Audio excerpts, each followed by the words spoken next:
Rồi hôm nay mình lên cho anh em con siêu Mỹ nha anh em ơi. Con này hiện tại nó là 2 kg, có bầu diều vừa nha.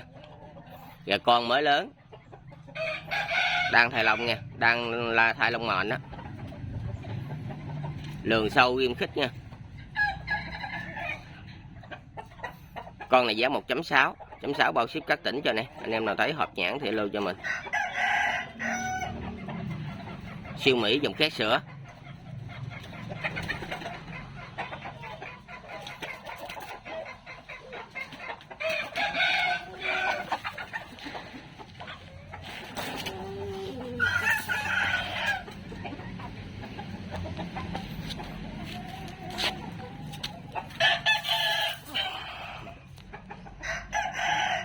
Rồi anh em nào thấy hộp nhãn thì lưu cho mình nha.